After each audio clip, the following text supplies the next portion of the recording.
स्वागत। आज हम चेतना और मुक्ति पर आदि शंकराचार्य के कुछ बहुत ही गहरे विचारों पर थोड़ी बात करने वाले हैं। हमारे पास है शंकर की चेतना और मुक्ति पर शिक्षाएं शीर्षक वाले पाठ के कुछ अंश। ये सीधे उनके नजरिए को समझने में हमारी मदद करेंगे। देखिए, आदि शंकराचार्य और अद्वैत वेदांत की बात तो हम सुनते ही हैं कि सब कुछ एक ही है, ब्रह्म है, पर ये स्रोत इसे रोजमर्रा की जिंदगी में कैसे उतारें इस पर रोशनी डालता है ना? बिल्कुल बिल्कुल। ये सिर्फ सिद्धांत की बात नहीं करता, बल्कि अनुभव के स्तर पर ले जाने की कोशिश करता है। तो आज हमारी कोशिश यही है कि इस खास स्रोत के जरिए आत्मज्ञान, असलियत क्या है, हमारा ये जो मैं है, अहंकार, उसका क्या खेल है। हाँ, और वो माया का कॉन्सेप्ट। हाँ, माया, और फिर मुक्ति मतलब मोक्ष का रास्ता क्या है, इसे थोड़ा और गहराई से समझें। सदियों पुरानी बातें हैं ये, पर शायद आज की भागदौड़ में इनकी जरूरत और भी ज्यादा है। सही कहा, बहुत प्रासंगिक हैं आज भी। ठीक है, तो कहाँ से शुरू करें? सबसे पहली और शायद सबसे चौंकाने वाली बात जो ये स्रोत कहता है वो ये है कि परम सत्य, जिसे हम ब्रह्म कहते हैं, जिसे हम मंदिरों में या किताबों में या कहीं बाहर खोजते फिरते हैं, वो कहीं और है ही नहीं, वो हमारे अंदर ही है, यहीं इसी क्षण में। हाँ, पाठ के शब्द कुछ ऐसे हैं: तुम्हारी हर सांस, हर धड़कन, हर उठता हुआ विचार, इन सब के पीछे वही एक आत्मा, वही चेतना, वही ब्रह्म मौजूद है। जरा सोचिए। मतलब जिसे पाने के लिए इतनी मेहनत, वो असल में हमारा स्वभाव ही है। स्रोत तो ये कह रहा है। और यहीं से ये स्रोत वो बुनियादी सवाल पूछता है, तुम कौन हो? सबसे बड़ा सवाल। हाँ, और फिर खुद ही जवाब देता है कि देखो, तुम ये शरीर नहीं हो, ये तो बदलता रहता है, आता जाता है। तुम ये मन भी नहीं हो जिसमें हजारों ख्याल आते जाते हैं, न तुम बुद्धि हो न भावनाएं, ये सब तो बस जैसे औजार हैं। बिल्कुल, इंस्ट्रूमेंट्स हैं। हमारा असली स्वरूप, जिसे ये पाठ अनंत चेतना या ब्रह्म कह रहा है, वो इन सब से परे है, विशाल है, टिका हुआ है। तो फिर ये जो हम दिन भर कहते रहते हैं, मैं ये हूं, मैं वो हूं, मैं डॉक्टर, मैं परेशान, मैं खुश, हाँ, ये सब पहचाने। स्रोत कहता है ये सब अहंकार की बनाई हुई पहचाने हैं, जैसे कपड़े पहन लियो हमने। बिल्कुल सही कहा। और ये स्रोत अहंकार को सिर्फ पहचान नहीं मानता, बल्कि उसे एक भ्रम की तरह दिखाता है, एक धुंध की तरह। धुंध, हाँ, जो हमें अपने असली स्वरूप से मिलने नहीं देती। हाँ। पाठ में इसे अहंकार ग्रंथि जैसा कुछ कहा गया है, एक गांठ जो हमें बांधे रखती है। और स्रोत बताता है कि ये अहंकार टिकाऊ नहीं है, बस नाम और रूप का खेल है। इसकी जड़ में क्या है? वही धारणाएं, मैं सबसे अच्छा हूं, मुझे सब पता है, ये मेरा है, वो पराया है। ये मैं और मेरा का जो भाव है ना, यही हमें उस अनंत से काट के छोटा बना देता है। और यहीं पर इस स्रोत एक बहुत दिलचस्प सलाह देता है, जो थोड़ी अलग है शायद। क्या? आमतौर पर हमें सिखाया जाता है कि अहंकार, डर, लालच, मोह, ये सब बुरे हैं, इनसे लड़ो, इन्हें खत्म करो। हाँ, यही सुनते हैं हम। लेकिन ये पाठ कहता है, रुको, इनसे डरो मत, लड़ो भी मत, बस इन्हें ध्यान से देखो, इन्हें समझो। समझो, लड़ो मत। हाँ, स्रोत में एक बहुत अच्छी उपमा है, जैसे अंधेरे कमरे में आप लड़कर अंधेरे को भगा नहीं सकते। नहीं भगा सकते। हाँ। आप बस एक दिया जला दीजिए, रोशनी आई, अंधेरा गायब। क्योंकि अंधेरा क्या था? रोशनी की कमी ही तो थी। सही बात है। ठीक वैसे ही अपने अंदर के इन डर, लालच, गुस्से से लड़ने के बजाय अगर हम उन्हें बिना डरे, बिना जज किए देखना और समझना शुरू करें, तो ज्ञान की रोशनी में वो खुद ही हल्के पड़ने लगते हैं, विलीन होने लगते हैं। समझ ही मुक्ति है, लड़ाई नहीं। वाह, ये बहुत गहरा नजरिया है। मतलब आत्मनिरीक्षण पर, अपने भीतर झांकने पर जबरदस्त जोर है। हाँ, बार बार यही कह रहा है स्रोत कि समस्याओं का हल बाहर बदलने से उतना नहीं है जितना अंदर का नजरिया बदलने से है। असली बंधन बाहर नहीं, अंदर है। हमारे अपने अंदर इच्छाएं, मान्यताएं, डर, अहंकार की दीवारें। बिल्कुल। और ये पाठ उंगली से इशारा करके दिखाता है कि देखो, तुम्हारी कैद तुम्हारे ही अंदर है और चाबी भी वहीं है। तो शुरुआत कहाँ से करें? स्रोत कहता है, बस देखना शुरू करो, अपने विचारों को, अपनी भावनाओं को, अपनी रिएक्शंस को, जैसे वो तुम्हारे ना होकर किसी और के हों। अच्छा, तो जब हम अपने अंदर के इस मैं को, इसकी पकड़ को समझना शुरू करते हैं, तो ये स्रोत हमें एक और परत दिखाता है, वो भ्रम जो बाहरी दुनिया को लेकर है। हाँ, यहीं पर माया और मोह की बात आती है। पाठ इन्हें ऐसी शक्तियों या प्रवृत्तियों के रूप में दिखाता है जो हमें भरमाए रखती हैं, हमें सुख और दुख के झूले में झुलाती रहती हैं। सुख दुख, हाँ। हम सब इसी में लगे रहते हैं ना, सुख मिल जाए दुख चला जाए, और इसी चक्कर में असली चीज अपनी शांति, अपना स्वरूप भूल जाते हैं। और यहाँ जो बात मुझे बहुत दिलचस्प लगी वो ये है कि इस स्रोत के अनुसार ये सुख और दुख असल में बाहर की चीजों में नहीं है। तो कहाँ है? ये हमारे मन की अवस्थाएं हैं, और सबसे जरूरी बात ये टेम्परेरी हैं, अस्थायी हैं। अस्थायी? हाँ, बिल्कुल वैसी जैसे आईने पर अलग अलग चीजों के प्रतिबिंब पड़ते हैं, पर आईना थोड़ी बदलता है। पाठ चेतना की तुलना खुले आकाश से करता है। आकाश हमेशा वही रहता है, स्थिर, शांत, अचल। और विचार, भावनाएं, सुख दुख वो बादलों की तरह हैं, आते हैं, रूप बदलते हैं, गरजते बरसते हैं और फिर चले जाते हैं। आकाश पर उनका कोई पक्का असर नहीं होता। अच्छा। स्रोत के शब्द हैं, सारे अनुभव चाहे अच्छे हों या बुरे केवल दृश्य हैं, बदलती तस्वीरें। तुम जो इन्हें देख रहे हो, अनुभव कर रहे हो, तुम्हारा वो सत्य रूप, वो चेतना हमेशा निर्विकार और शाश्वत है। मतलब ये समझना कि मैं वो नहीं हूं जो बदल रहा है, बल्कि मैं वो हूं जो इस बदलाव को देख रहा है, ये एक मुख्य संदेश है। बिल्कुल, यही केंद्रीय संदेश लगता है मुझे भी। ये सुनने में तो बहुत गहरा है, लेकिन एक सवाल आता है मन में, तो क्या ये स्रोत ये कह रहा है कि बाहरी हालात जैसे गरीबी है, बीमारी है या कहीं नाइंसाफी हो रहे हैं, ये सब मायने नहीं रखते? क्या हमें बस अंदर से खुश रहना है, चाहे बाहर कुछ भी हो रहा हो? ये बहुत जरूरी सवाल है और आमतौर पर यह गलतफहमी हो जाती है। स्रोत शायद ये नहीं कह रहा कि बाहरी परिस्थितियां शून्य हैं या हमें उनके प्रति उदासीन हो जाना चाहिए। तो फिर क्या? जोर इस बात पर है कि हमारा असली स्वरूप, हमारी जो अंदरूनी शांति है, वो इन बाहरी हालात पर डिपेंड नहीं करती। असली बंधन परिस्थितियों से उतना नहीं है जितना उनसे जुड़ने से है, उनसे अपनी पहचान बनाने से है, और उन पर हमारी जो इमोशनल रिएक्शंस होती हैं उनसे है। अच्छा। पाठ बार बार इशारा करता है कि बाहरी दुनिया तो बदलती रहेगी, सुख के बाद दुख आएगा, दुख के बाद सुख, ये तो चलेगा ही। हाँ, ये तो होता ही है। अगर हमारी शांति और खुशी इन्हीं बाहरी लहरों पर टिकी रहेंगी तो हम हमेशा डगमगाते रहेंगे। असली आजादी तब है जब हम अंदर से इतने स्थिर हो जाएं कि बाहरी लहरें हमें डुबो ना सकें। तो माया का पर्दा यही है, हमें यकीन दिला देना कि खुशी बाहर है। हाँ, जबकि स्रोत कहता है कि वो तुम्हारा अपना स्वभाव है जिसे तुमने बस भुला दिया है। ठीक है, तो अगर असली दिक्कत अंदर है, अहंकार की पकड़ और माया का भ्रम, तो फिर इस चक्रव्यूह से निकलने का रास्ता क्या है? जाहिर है सिर्फ सुनने से तो काम नहीं चलेगा। बिल्कुल नहीं। इसीलिए ये स्रोत आत्म जागरूकता या जागरूकता, अवेयरनेस पर सबसे ज्यादा जोर देता है। जागरूकता? हाँ, और ये साफ करता है कि सच्चा ज्ञान केवल किताबें पढ़ने या उपदेश सुनने से नहीं आता, वो तो बस जानकारी है। ज्ञान नहीं? ज्ञान नहीं। सच्चा ज्ञान तब शुरू होता है जब हम अपने अंदर उस सच का, उस चेतना का, उस स्थिरता का खुद अनुभव करना शुरू करते हैं। और उसका तरीका?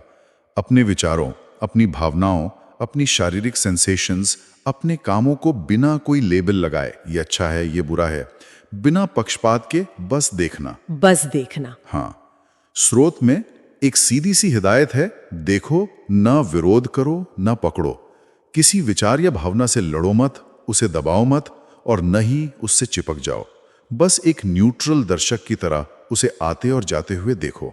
ये साक्षी भाव वाली बात है ना? हाँ। जैसे नदी किनारे बैठकर पानी का बहाव देखना। हाँ, साक्षी भावी है। पर ये देखना असल में है क्या? क्या ये बस खुद से कहना है कि देखो मुझे गुस्सा आ रहा है? क्योंकि कई बार तो भावनाएं इतनी तेज होती हैं कि उनमें बह जाना बहुत आसान होता है। हाँ, ये सवाल बहुत जायज है। स्रोत इसे सिर्फ एक मानसिक टिप्पणी से ज्यादा गहरा बताता है। ये केवल सोचना नहीं है कि मैं देख रहा हूं। तो क्या है?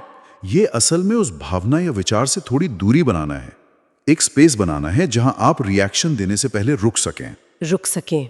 हाँ, शुरुआत में मुश्किल लगता है क्योंकि हमारी आदत है तुरंत रिएक्ट करने की, लेकिन पाठ कहता है कि अभ्यास से यह संभव है। कैसे?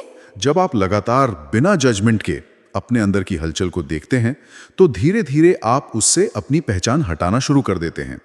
आप समझने लगते हैं कि मैं गुस्सा नहीं हूं, मैं गुस्से को अनुभव कर रहा हूं। अच्छा, ये फर्क? हाँ, ये छोटा सा दिखने वाला फर्क बहुत शक्तिशाली है। यही जागरूकता धीरे धीरे अहंकार की पकड़ ढीली करती है और माया के भ्रम को काटने लगती है। क्योंकि जब हम किसी चीज को बिना उससे पूरी तरह जुड़े हुए देखते हैं तो उसका हम पर कंट्रोल कमजोर पड़ जाता है। और फिर वो सवाल उठता है कि ये जो देखने वाला है, ये साक्षी, इसका असली स्वरूप क्या है? बिल्कुल, स्रोत कहता है यही साक्षी भाव तुम्हारा सत्य है, यही वो चेतना है जो कभी बदलती नहीं। तो इस साक्षी भाव को, इस जागरूकता को साधने के लिए क्या स्रोत कुछ खास तरीके या अभ्यास भी बताता है? हाँ बिल्कुल, स्रोत दो मुख्य अभ्यासों का जिक्र करता है जिन्हें हम सब जानते हैं, पर शायद इस नजरिए से नहीं देखा होगा। ध्यान और योग। ध्यान और योग। हाँ, ध्यान के बारे में पाठ साफ करता है कि ये सिर्फ सुबह शाम आंख बंद करके बैठने की रस्म नहीं है। तो क्या है? असली ध्यान तो हर पल जागरूक रहने की अवस्था है।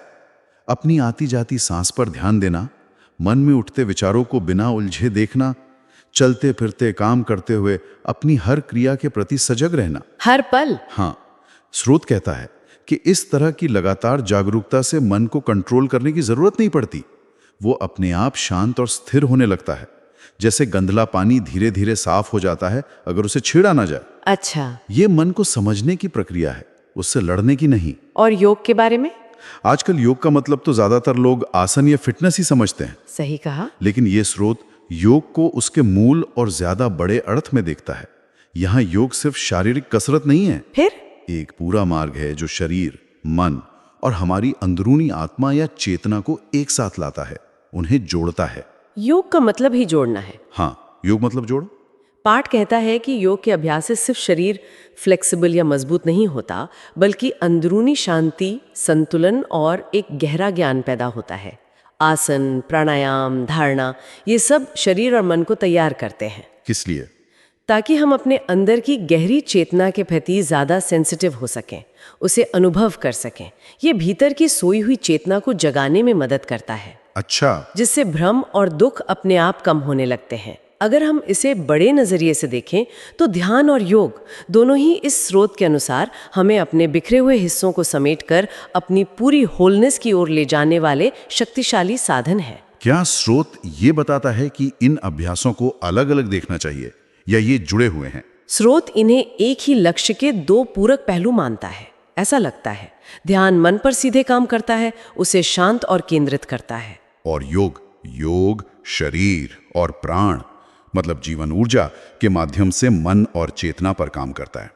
लेकिन दोनों का मकसद एक ही है, जागरूकता बढ़ाना, मन की चंचलता कम करना और हमें अपने असली स्वरूप के अनुभव के लिए तैयार करना। मतलब एक से दूसरे में मदद मिलती है। बिल्कुल, शांत मन से योग गहरा होता है और संतुलित शरीर ध्यान में मदद करता है। ये दोनों मिलकर हमें उस साक्षी भाव में स्थिर होने में मदद करते हैं जिसकी बात हम कर रहे थे। जागरूकता, ध्यान, योग, इनके साथ साथ ये स्रोत प्रेम और करुणा पर भी बात करता है, पर इसका नजरिया थोड़ा अलग सा लगा मुझे। हाँ, स्रोत जिस प्रेम की बात कर रहा है वो सामान्य रोमांटिक प्रेम या किसी खास व्यक्ति या चीज से लगाव से बहुत अलग है। तो कैसा प्रेम है? ये एक यूनिवर्सल प्रेम है। ये इस समझ से पैदा होता है कि सभी प्राणियों में वही एक चेतना, वही एक आत्मा है जो मुझ में है। सब में? हाँ, जब आप हर जीव में, इंसान, जानवर, पेड़ पौधे, अपनी ही स्वरूप का फैलाव देखते हैं तो नफरत या अलगाव कैसे टिकेगा? बात तो सही है। स्रोत कहता है कि इसी वननेस की फीलिंग से स्वाभाविक रूप से करुणा, कंपैशन जन्म लेती है। किसी को भी दुख न पहुंचाने की इच्छा, सबके भले की कामना। ये सिर्फ दया नहीं है, मतलब नहीं, ये सिर्फ दया या सिंपैथी नहीं है। ये पहचानना है कि दूसरे का दुख कहीं ना कहीं मेरा ही दुख है, क्योंकि हम सब एक ही अस्तित्व के हिस्से हैं। और इसी से जुड़ी हुई भक्ति की बात भी है जिसका जिक्र स्रोत करता है। आमतौर पर भक्ति मतलब पूजा पाठ, मंदिर जाना, मंत्र जाप। बिल्कुल, लेकिन यहाँ भी स्रोत भक्ति को इन बाहरी कर्मकांडों तक ही नहीं रखता। इस पाठ के अनुसार सच्ची भक्ति का अर्थ है पूर्ण समर्पण। पूर्ण समर्पण? हाँ, पूर्ण समर्पण अपने छोटे मैं, अपने सीमित अहंकार को उस विराट चेतना, उस ब्रह्म के आगे पूरी तरह सौंप देना। ये मैं करता हूं, मैंने किया वाले भाव को छोड़ देना है। तो फिर स्रोत कहता है कि जब ऐसा होता है, जब कर्ता भाव मिट जाता है, तब आपकी हर क्रिया, हर विचार, हर शब्द, सब कुछ अपने आप ही भक्ति बन जाता है। आपका पूरा जीवन ही एक प्रार्थना बन जाता है। ये किसी बाहरी देवता की पूजा से अलग है। हाँ, ये उससे ज्यादा अपने अंदर के परम सत्य के प्रति गहरी निष्ठा, अटूट विश्वास और प्रेम भरे समर्पण की अवस्था है। ये जो समर्पण का विचार है, ये कुछ लोगों को थोड़ा पैसिव मतलब निष्क्रिय सा लग सकता है हाँ, ये शंका होती है कि अगर सब कुछ समर्पित कर दिया तो फिर जीवन में कुछ करने का, कर्म करने का क्या मतलब रहा? क्या स्रोत बताता है कि ये एक्टिव लाइफ के साथ कैसे जुड़ता है? बिल्कुल, स्रोत शायद समर्पण को निष्क्रियता की तरह नहीं देखता। ये कर्म छोड़ने की बात नहीं करता। तो ये कर्म के फल से और कर्ता होने के अहंकार से मुक्त होने की बात करता है, जिसे गीता में निष्काम कर्म कहा गया है। निष्काम कर्म। हाँ, समर्पण का मतलब है कि आप अपना बेस्ट एफर्ट करते हैं, लेकिन रिजल्ट को उस बड़ी शक्ति, उस भ्रम पर छोड़ देते हैं।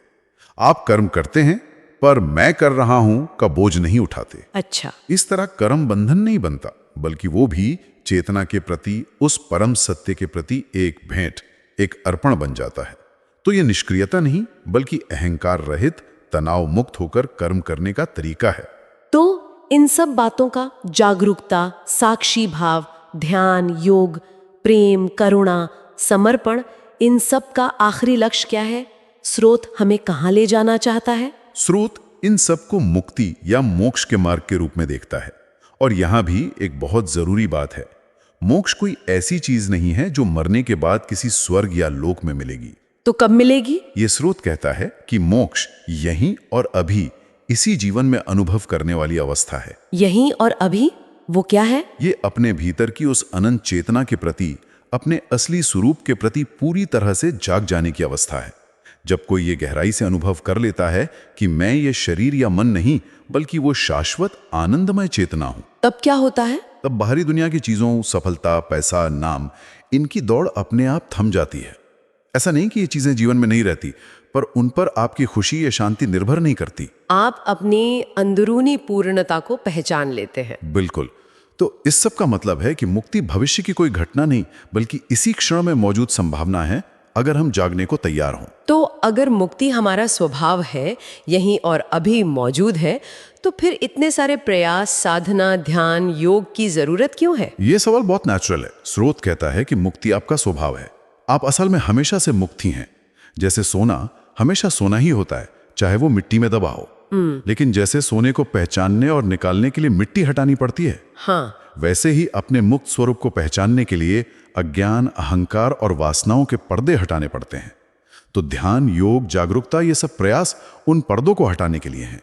मुक्ति को पाने के लिए नहीं, बल्कि उसे पहचानने के लिए जो पहले से मौजूद है। और ये प्रयास भी जब सही समझ के साथ अहंकार से मुक्त होकर एक खेल की तरह किया जाता है, तो वो बोझ नहीं बनता, बल्कि खुद ही आनंददायक हो जाता है। और जीवन मृत्यु? जीवन और मृत्यु को भी स्रोत नाम और रूप का भ्रम ही मानता है। शरीर आता है, जाता है, हालात बदलते हैं, लेकिन जो आप असल में हैं, वह चेतना, वो अमर है, जन्म मृत्यु के खेल से परे। और जो रास्ते में मुश्किलें आती हैं, शारीरिक कष्ट, मानसिक उथल पुथल, भावनात्मक चुनौतियां, उनके बारे में स्रोत क्या कहता है? स्रोत उन्हें दुश्मन या रुकावट मानने के बजाय विकास के अवसर की तरह देखने का नजरिया देता है। अवसर कैसे? जैसे मूर्तिकार पत्थर पर चोट करके ही सुंदर मूर्ति निकालता है, वैसे ही जीवन की चुनौतियां हमारे अहंकार को चोट पहुंचाकर, हमारी कमजोरियों को सामने लाकर हमें अपने अंदरूनी सत्य के और करीब ले जाने में मदद करती हैं। अच्छा, पर बाधा हमें और ज्यादा जागरूक होने, और ज्यादा समझ विकसित करने, और ज्यादा गहराई में उतरने का मौका देती है।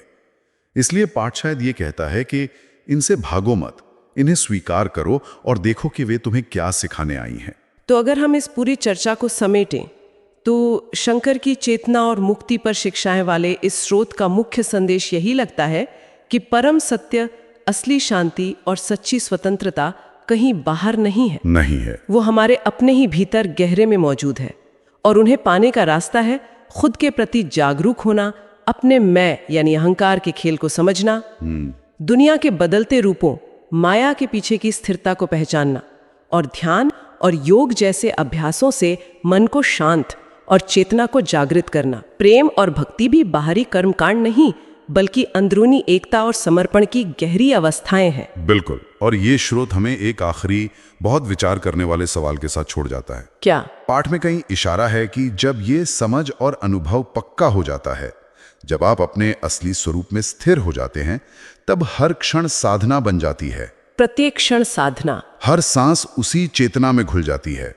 तब दुनिया आपको अलग अलग बिखरी हुई चीजों की तरह नहीं दिखती, बल्कि अपनी ही अनंत चेतना के एक खूबसूरत प्रतिबिंब, एक लीला की तरह अनुभव होती है। वाह। जरा सोचिए, वास्तव में ऐसा महसूस करना कैसा हो सकता है?